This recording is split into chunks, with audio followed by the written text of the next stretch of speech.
Hello, good morning everyone. देखो बेटा, हमने कल एक क्वेश्चन बताया था ना कि इसका इनवर्स का डिटरमिनेंट निकालें। इसको हम एक और तरीके से भी कर सकते हैं। हमने सोचा कि अगर आप ऐसा नहीं तो इसको जनरल फॉर्म में कैसे करेंगे, है ना।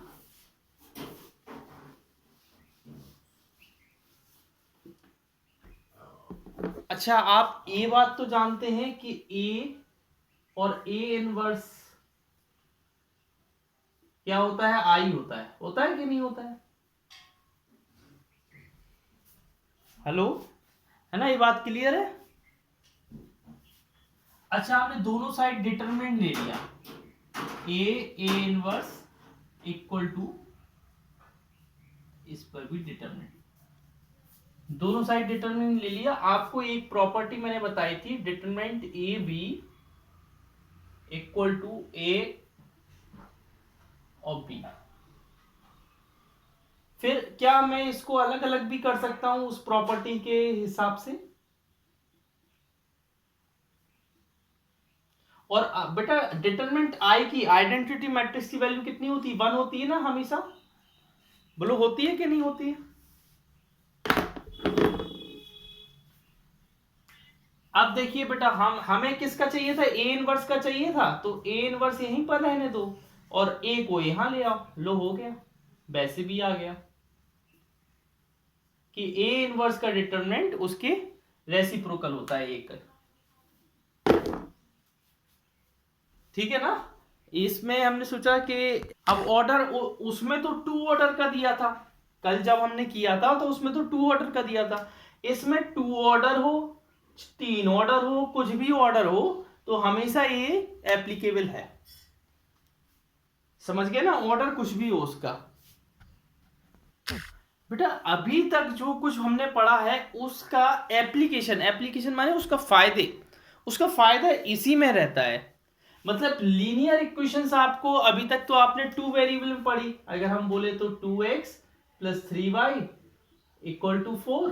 अगर इधर लिखा है 7x plus 8y equal to 9, तो आपने इसको आराम से सॉल्व कर लेना है, क्योंकि आप जानते हो elimination, substitution, cross multiplication, and you can do. अब लेकिन क्या होता है कि हम जब बहुत सारी इक्वेशन आ जाए, 3 इक्वेशन आ जाए, 4 आ जाए, 5 आ जाए, लेकिन हमें इस चैप्टर में केवल 3 इक्वेशन तक ही सॉल्व करना है। लेकिन हम इससे कई, आप अगर आप जानते हो साइंटिफिक कैलकुलेटर होते हैं, उसमें मैट्रिक्स को भी सॉल्व किया जा सकता। मैट्रिक्स की वैल्यू डालो, उससे उसका इनवर्स निकाल लो, उससे उसका डिटरमिनेंट निकाल लो। तो वो कैलकुलेटर बनाए कैसे गए? पहले लोगों ने ऐसे सॉल्व किया होगा ना, पेन और पेपर में सॉल्व किया होगा। पेन और पेपर में सॉल्व करने के बाद उनके दिमाग में आया होगा कि इसका हम प्रोग्राम बना सकते हैं। प्रोग्राम उन्होंने कंप्यूटर पे कोडिंग की, कंप्यूटर की लैंग्वेज लिखी, कंप्यूटर की लैंग्वेज लिखी, तब वो, अगर आप कंप्यूटर में मतलब कैलकुलेशन करोगे तो उनको कई, मतलब 2500 इक्वेशन एक बार में सॉल्व कर सकते हो। 25 इक्वेशन होंगी तो 25 वेरिएबल भी तो होंगे। उस समय 25 वेरिएबल की वैल्यू निकालना इजी थोड़ी ना होगा कि आप पेन और पेपर से निकाल दो।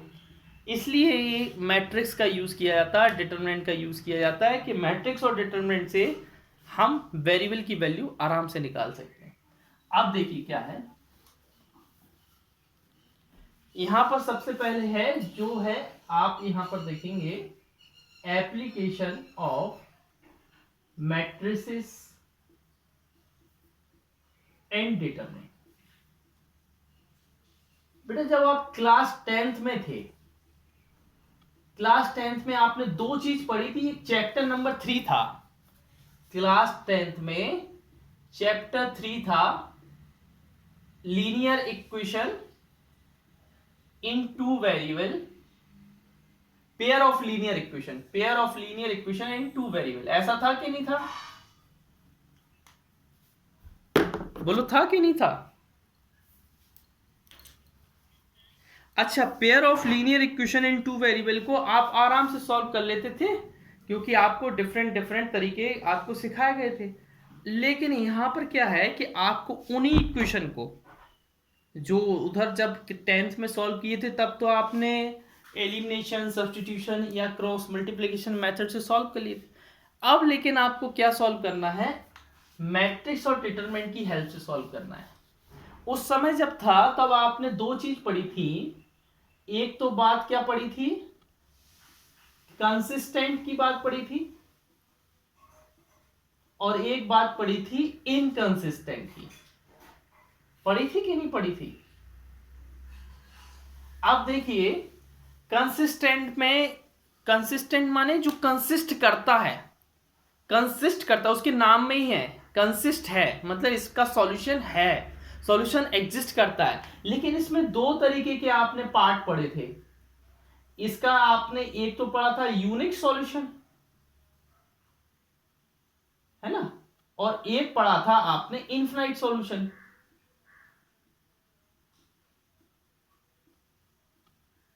और इसमें था नो सॉल्यूशन, मतलब सॉल्यूशन है ही नहीं है। वही चीज हमें यहां पर पढ़ना है, वही चीज हमको यहां पर पढ़ना है। यहां पर भी ये तीन होती हैं, यूनिक सॉल्यूशन, इनफाइनाइट सॉल्यूशन और नो सॉल्यूशन। लेकिन हम अभी 12th क्लास में हैं, अभी हम छोटी क्लास, मतलब उस हिसाब से इसकी, इस टॉपिक के हिसाब से अभी हम छोट, तो अभी हम सिर्फ और सिर्फ यूनिक सॉल्यूशन के बारे में ही पढ़ेंगे, है ना। नो सॉल्यूशन और इनफाइनाइट सॉल्यूशन के बारे में नहीं पढ़ेंगे। नो सॉल्यूशन और इनफाइनाइट सॉल्यूशन वैसे भी निकलते नहीं। इनफाइनाइट माने बहुत सारे सॉल्यूशन, इसी एक ही क्वेश्चन के एक्स वाई जेड की एक वैल्यू नहीं, अनंत वैल्यू निकल सकती हैं। और नो सॉल्यूशन माने एक भी नहीं निकल सकती हैं। पढ़ा था ना आपने, इसमें पढ़ा था कि पैरेलल लाइन आती है, इसमें पढ़ा था लाइंस के ऊपर लाइन बन जाती है, ऐसा पढ़ा था, और इसमें क्रॉस कर जाती है। हेलो, आवाज आ रही है मेरी?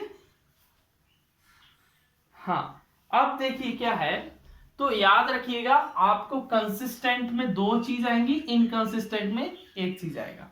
अब आपका ये आता है कि सॉल्यूशन कैसे, जैसे मान लो लेट वी हैव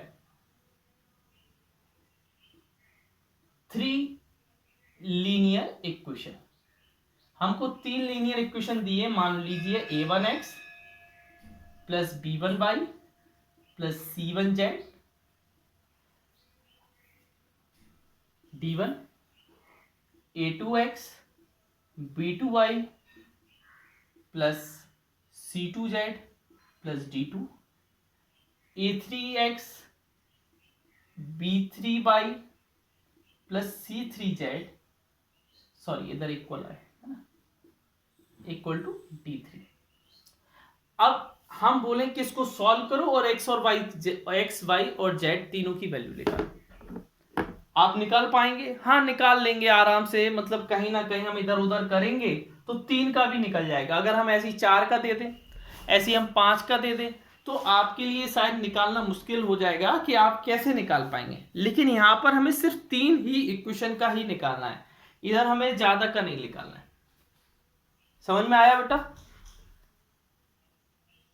अब इसमें क्या होता है, इस चीज को, जो पूरा ये चीज है, इसको हम 3 पार्ट में डिवाइड करते हैं। एक ए को हम बोलेंगे जिसमें जो एक्स वाई जेड के कोफिशिएंट होते हैं वो लिखते हैं, एक्स वाई जेड के, जैसे a1 a2 a3, b1 b2 b3, c1 c2 c3।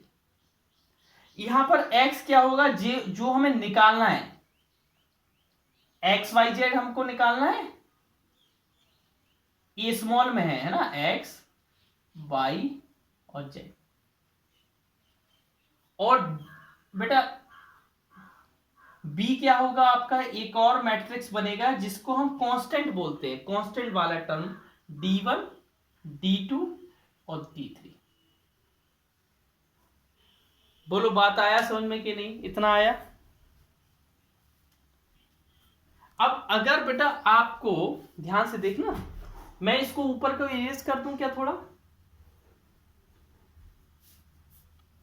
ऊपर देखिए बेटा,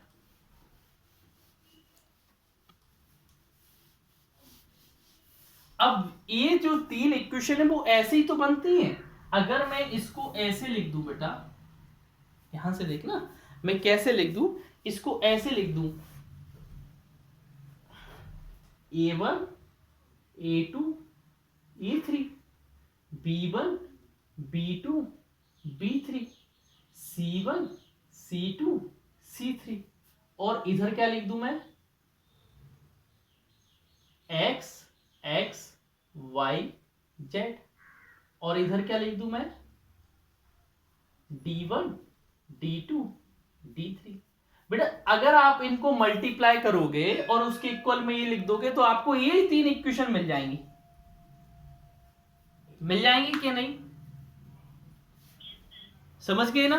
तो हम इन 3 इक्वेशन को इस मैट्रिक्स फॉर्म में लिख सकते हैं कि ना, we can write in the matrix form like this. बोलो लिख सकते हैं ना, मतलब इसको आप क्या बोल सकते हो, ऐसे इसको ए बोल रहे हैं, देखो इसको हम लोग क्या बोल रहे हैं, ए बोल रहे हैं, इसको हम लोग क्या बोल रहे हैं, एक्स बोल रहे हैं, इसको हम लोग क्या बोल रहे हैं, बी बोल रहे हैं। मतलब हमने किस फॉर्म में लिख दी, हमने A X equal to B के फॉर्म में लिख दी। Can we write this?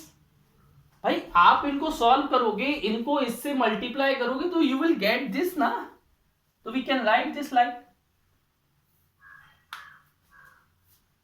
बोलो इतना समझ में आया कि नहीं? फिर धीरे धीरे बढ़ेंगे अपन आगे, धीरे धीरे, है ना, ठीक है। संध्या आ गया आपको समझ में? यहाँ कहीं प्रॉब्लम तो नहीं आ रही? बताओ मुझे अगर कहीं प्रॉब्लम आ रही। हेलो,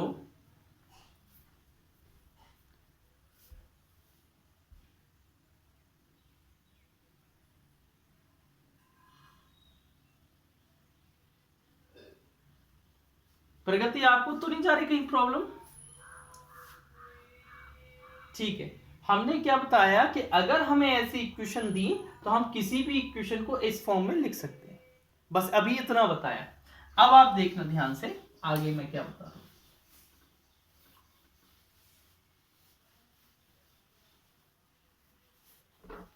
देखिए अब 2 केस आते हैं बेटा, इसमें केस तो बहुत होते हैं, इसमें क्रैमर्स रूल का यूज होता है, आप क्लास बीएससी में पढ़ेंगे क्रैमर्स रूल, है ना, वो अभी नहीं लेकिन आपको करना है, उससे हम काफी हद तक सॉल्व कर लेते हैं। हर एक्स की वैल्यू ऐसे भी निकाल सकते हैं बेटा, d1 अपॉन डी होता है, एक्स बाई इक्वल टू क्या होता है, d2 अपॉन डी होता है ना, ऐसे निकाल सकते हैं। और ये कैसे d1 d2 भी निकल आते हैं, वो सब है ना क्लास आगे वाली क्लास में पढ़ो।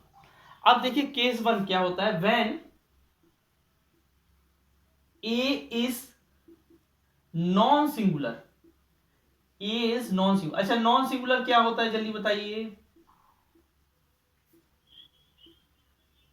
हाँ, that is determinant of A is not equal to 0।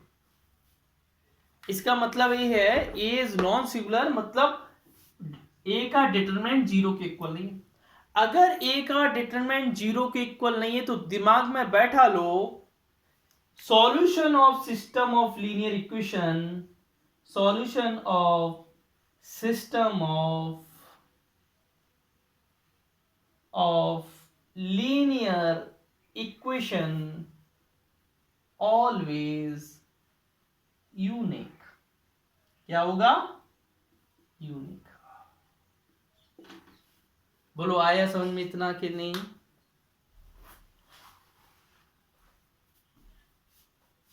नहीं आया, चलो मैं देखो ध्यान से देखना बेटा, मैंने क्या बोला, ये नॉन सिंगुलर है। अगर ए नॉन सिंगुलर है, मैंने क्या बोला, जब ए क्या है, नॉन सिंगुलर। अगर नॉन सिंगुलर है और हम ऐसा लिख सकते हैं ए एक्स इक्वल टू बी, बोलो लिख सकते हैं कि नहीं? अगर हम दोनों तरफ ए इनवर्स का मल्टीप्लाई करवा रहे हैं, multiply by A inverse, by A inverse, बेटा दो तरीके के मल्टीप्लाई होते हैं, एक तो प्री मल्टीप्लाई, एक पोस्ट मल्टीप्लाई। अभी मैं प्री करवा रहा हूं। प्री क्यों? क्योंकि x के बाद करवाएंगे तो कोई फायदा नहीं, आगे करवाएंगे तो हमारा ए इनवर्स इंटू ए क्या बन जाएगा, आई। ठीक है, तो देखो A inverse A X equal to A inverse B. अब देखिए बेटा, ए इनवर्स इंटू ए क्या होता है, I into X equal to A inverse B. बेटा आई का किसी भी मैट्रिक्स में मल्टीप्लाई करते हैं तो वही मैट्रिक्स आता है। अब एक बात बताना ध्यान से बेटा, ध्यान से सुनना कि अगर हम ए इनवर्स का मल्टीप्लाई बी से कर देंगे तो हमें जो सॉल्यूशन चाहिए है, एक्स की वैल्यू एक्स वाई जेड चाहिए है, वो हमको मिल जाएगी। अगर हम ए इनवर्स का मल्टीप्लाई बी से कर देंगे तो हमें एक्स मिल जाएगा, और एक्स क्या है, एक्स वाई जेड है। अब एक बात ध्यान से सुनो, क्या किसी भी मैट्रिक्स का इनवर्स एक से ज्यादा निकल सकता है क्या? नहीं निकल सकता है, इसलिए इसका सॉल्यूशन क्या है, यूनिक है।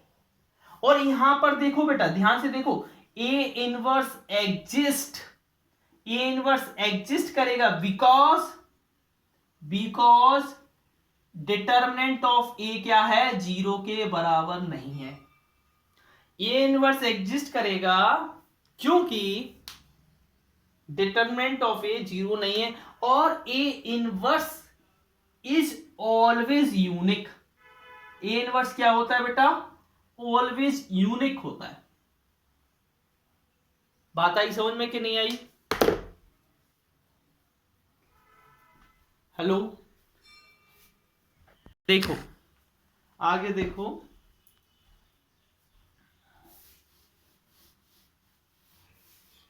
बस ये अपना खत्म हो जाए, फिर सबसे बड़ा टॉपिक, इतना बड़ा जो सबसे ज्यादा आना है, कैलकुलस 40 नंबर का आना है, 40 नंबर का।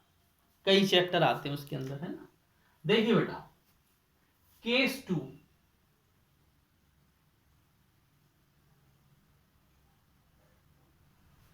केस 2 में क्या होता है बेटा, अब तो अभी पहले में हमने क्या लिया, जीरो।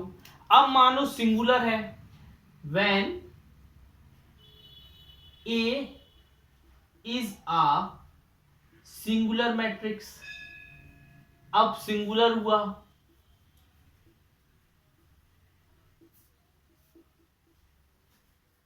सिंगुलर मैट्रिक्स हुआ, दैट इज इसका डिटरमिनेंट क्या हुआ, जीरो। तो अब ये तो कंफर्म है कि यूनिक सॉल्यूशन नहीं आना है। अब यूनिक सॉल्यूशन नहीं आना है तो दो आ सकते हैं, या तो नो सॉल्यूशन या इनफिनिट मैनी सॉल्यूशन।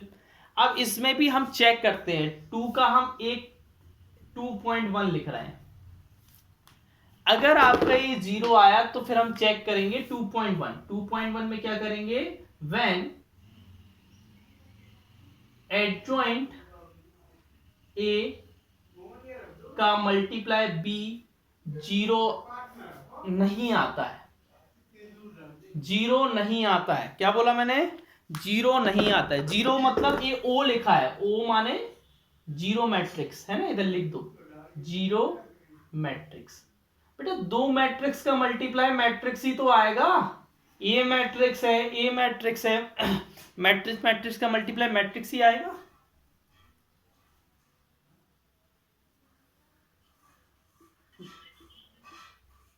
वो बोल रहा है मैं चेक करूंगा, मैं इन दोनों का मल्टीप्लाई करूंगा,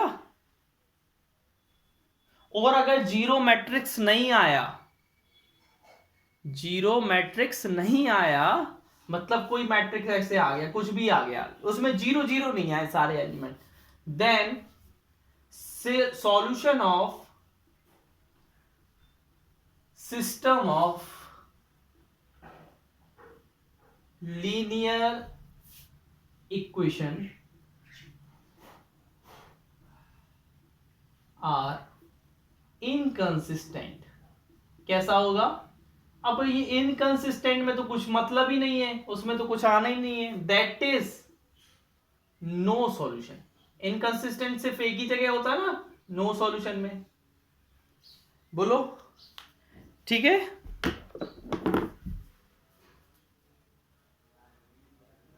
यहां क्लियर इतना।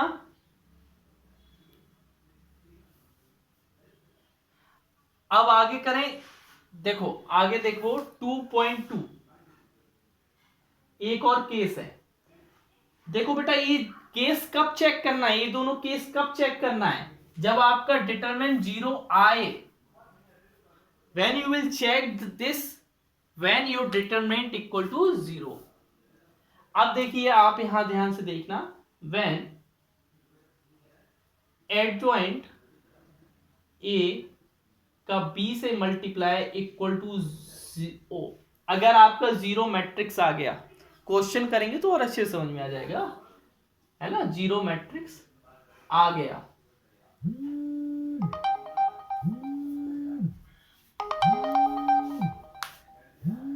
हेलो, आवाज आ रही है मेरी? I got a call so, है ना, म्यूट हो गया। ठीक है, अगर ऐसा आ जाए देन क्या हो जाएगा बेटा, solution of system of linear equation can be consistent, consistent भी हो सकता है और इनकंसिस्टेंट भी हो सकता है, हमको पता नहीं है, वो चेक करना पड़ेगा फिर। कैन बी कंसिस्टेंट और इनकंसिस्टेंट, कैन बी कंसिस्टेंट और इनकंसिस्टेंट, समझ रहे हो? कंसिस्टेंट भी हो सकता है, इनकंसिस्टेंट भी हो सकता है, दैट इज नो सॉल्यूशन भी हो सकता है और इनफिनाइट मैनी सॉल्यूशन भी हो सकता है। बोलो कोई दिक्कत है यहां पर? याद रखना बेटा, दो केस हैं, दोनों केस को दिमाग में रखना। अब आप बता दीजिए वी, हाँ बोलिए।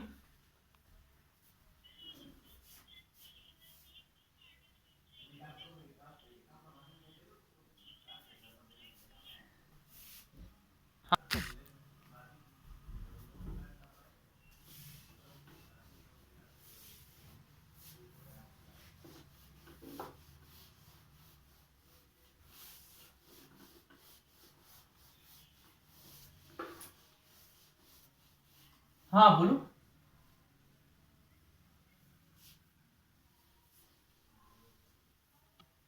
नहीं भैया, नहीं, अभी भी 10th ही क्लास में सपने में खो रहे हो क्या?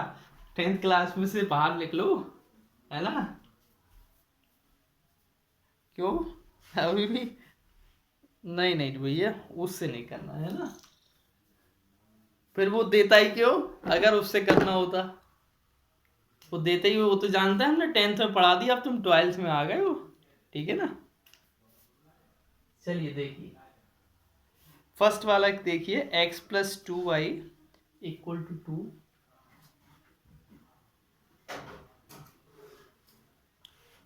2x plus 3y equal to, ठीक है ना? अब देखिए बेटा, ये जो है this system of linear equation,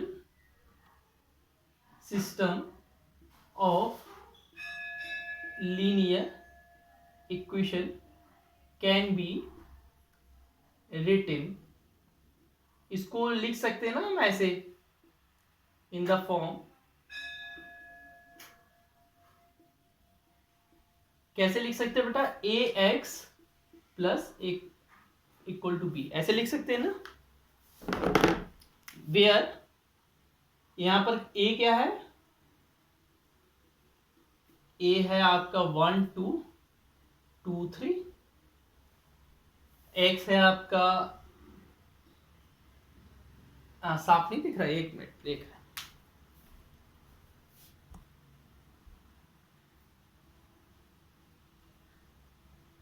आया थोड़ा क्लियर आया?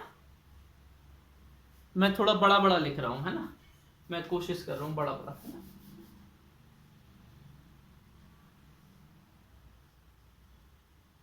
ठीक है, और इधर क्या है, इधर बी है,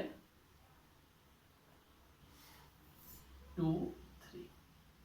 ठीक है, अब देखिए क्या करना है आपको। आपको सबसे पहले डिटरमिनेंट चेक करना पड़ता है कि डिटरमिनेंट 0 तो नहीं आ रहा है। इधर देखो 3 डिटरमिनेंट 0 नहीं आ रहा है ना?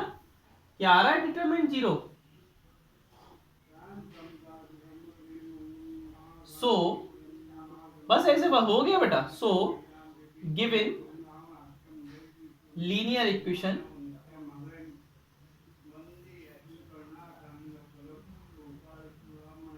Has unique solution. कैसा सॉल्यूशन है? Unique solution. बस हो गया, यही करना था बेटा इसमें। तो उसमें ये बताना था कि आप चेक करो कि कंसिस्टेंट है कि नहीं है ना? हाँ हाँ, वही करवा रहे हैं। देखो x plus 3y equal to 5, 2x plus 6y equal to 8। ये तो ऐसे ही लिखना है, बस इधर चेंज कर देना है ना। इधर क्या आ जाएगा? 1 1 2 3 6 और इधर 5 8। Any problem up to here बेटा? यहाँ डिटरमिनेंट क्या आ रहा है? 0 आ रहा है ना? हेलो, डिटरमिनेंट 0 आ रहा है बेटा। अब डिटरमिनेंट 0 आएगा तो फिर क्या करेंगे हम? इसका एडजॉइंट ए का बी से मल्टीप्लाई करेंगे कि नहीं?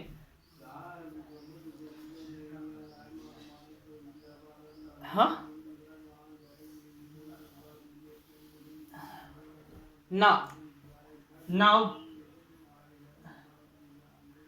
so we check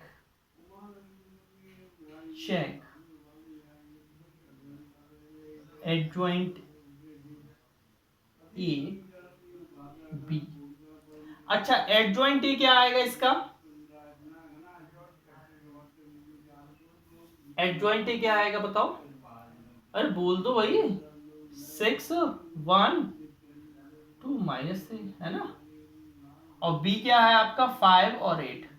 अच्छा, इनका मल्टीप्लाई करो क्या आएगा? ए क्या है? 2 क्रॉस 2। ए क्या है? 2 क्रॉस 1, मतलब 2 क्रॉस 2 में आएगा तुम्हारा, है ना? 6 पंचे 30 और 38 24, मतलब 6 आ जाएगा, है ना? और इधर -10 प्लस 8 -2, यही आ रहा है ना? यही आ रहा है ना? 6 पंचे 30, 38 24, 6 और 10। ठीक है, यही आ रहा है। क्या बेटा ये 0 के इक्वल है क्या? अरे बताओ, ये 0 के इक्वल है क्या? अब एक 0 के इक्वल नहीं है तो क्या हो सकता है? जब 0 के इक्वल नहीं हो तब क्या होता है बताओ? इनकंसिस्टेंट होता है। मैंने लिखवाया था केस नंबर 1 का, केस नंबर 2 का सेकंड पॉइंट का फर्स्ट। अगर 0 के इक्वल ना हो तो इनकंसिस्टेंट होता है, बोलो, बताया था। तो ठीक है, solution of linear equation are inconsistent.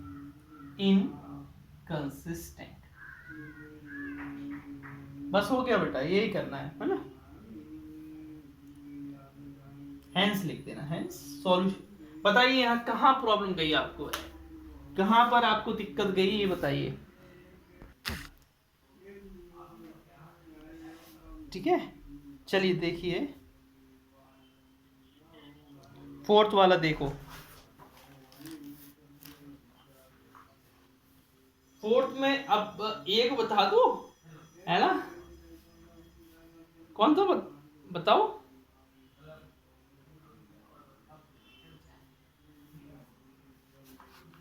देखो फोर्थ वाले में ए दिया है तो कंडीशन अलग अलग। देखो अगर आप इसमें कंडीशन क्या हो सकता है, 1 2 3 1 1 1 1 1 2।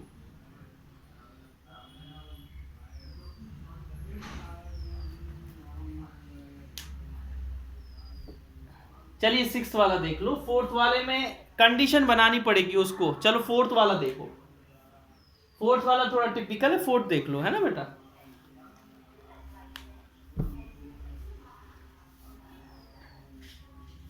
देखो फोर्थ में क्या है, x plus Y plus Z equal to 1,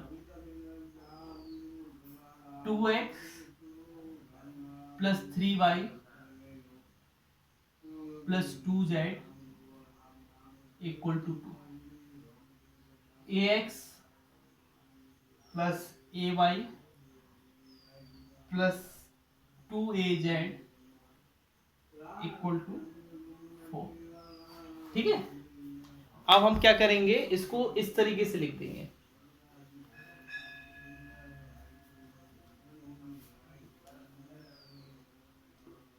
देखो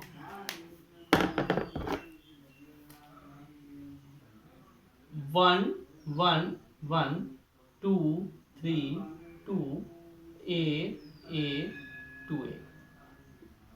ठीक है, बोलो कहीं दिक्कत यहां पर बेटा। अब बेटा हम क्या करेंगे, इसको z भी लगा देंगे यहां पर, और यहां क्या करेंगे, इधर लिख देंगे 1 2 4।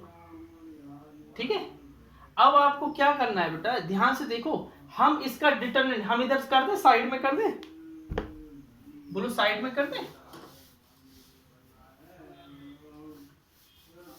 देखो ध्यान से देखना, इधर आपको साइड में करना है ना बेटा। हम इसका डिटरमिनेंट निकालेंगे, 1 1 1 2 3 2 1 1 सॉरी a 2a। क्या मैं इसमें से a कॉमन ले लूं एक रो में से, 1 1 1 2 3 2 1 1 2।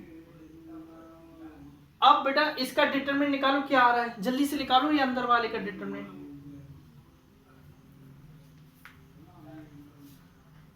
अब आगे देखिए, हमने क्या करना है, इसको चेंज करना है ना।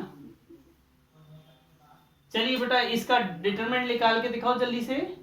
5 2 5 -1 3 -2 4 5 6। ठीक है, निकालो जल्दी से डिटरमिनेंट निकालो।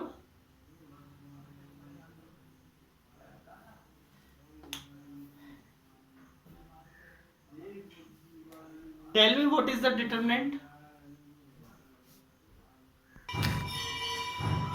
क्या हो जाएगा, कंसिस्टेंट हो जाएगा, अंडरस्टैंड।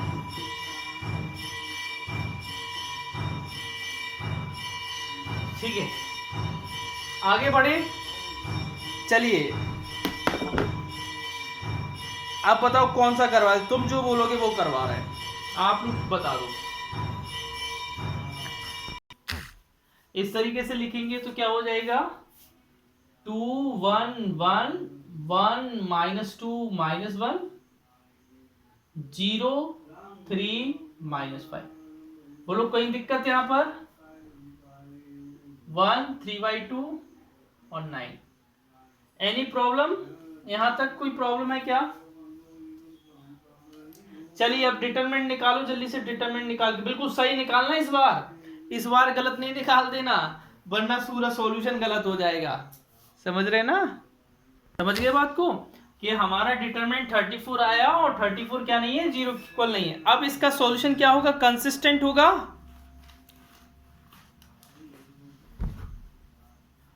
And unique. कंसिस्टेंट के साथ साथ क्या होगा, यूनिक भी होगा। यूनिक सिर्फ एक ही जगह होता है जब क्या हो, डिटरमिनेंट 0 के इक्वल ना हो। बट अगर हमारा कंसिस्टेंट है, यूनिक है, मतलब हम एक्स वाई जेड की वैल्यू निकाल सकते हैं ना। अरे बोलो, अच्छा, एक्स वाई जेड की वैल्यू निकालने के लिए नाउ तो हमको क्या करना पड़ता है, हमने एक फॉर्मूला बताया था, we are now we find X equal to A inverse B, बताया था कि नहीं? अरे हाँ बोलो। तो बस ए इनवर्स निकाल के बताओ जल्दी से, सभी का सेम आना चाहिए। बताओ जल्दी से ए इनवर्स क्या आया। बी तो हमने लिख दिया भाई, बी तो हमने लिख दिया। बताओ ए इनवर्स निकाल के दिखाओ। ए इनवर्स निकालना आता है? कल देखो सिर्फ सिर्फ अनु ने, बोलो। 34 को बाहर रहने दो, उससे कोई दिक्कत नहीं है, 34 को बाहर रहने दो, है ना? हाँ हाँ बोलो। 13 8 1 5 माइनस 10 3 3 माइनस 6 माइनस 5। क्या सभी का यही आ रहा है क्या? चलिए ठीक है, तो फिर हम आगे बढ़ते हैं। देखो बेटा, यहां तक दिमाग में रख लो कि मैंने क्या किया, या क्लिक कर लो, एक स्क्रीनशॉट ले लो, लेना हो तो। अब हम क्या करेंगे, x x क्या है हमारा, x y z। बेटा इन दोनों का मल्टीप्लाई क्या आएगा, इन दोनों का मल्टीप्लाई बताओ क्या आएगा, जल्दी से बताओ। देखो अब हम क्या करेंगे, x y z equal to 34 upon 34 क्या हो जाएगा, 1 हो जाएगा। 17 के नीचे 34 1/2 हो जाएगा, और 51 के नीचे 34 माइनस का 3/2 हो जाएगा। ठीक है, नाउ अब देखिए, ठीक है, इधर देखना बेटा। हेंस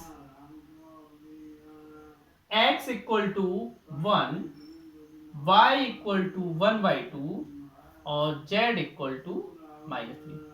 देखो ऐसे ही निकालते थे ना, एक्स वाई जेड की वैल्यू निकालनी थी, ये आ गया बेटा, हमारा आंसर आ गया। बोलो कोई दिक्कत यहां पर, कोई दिक्कत यहां पर?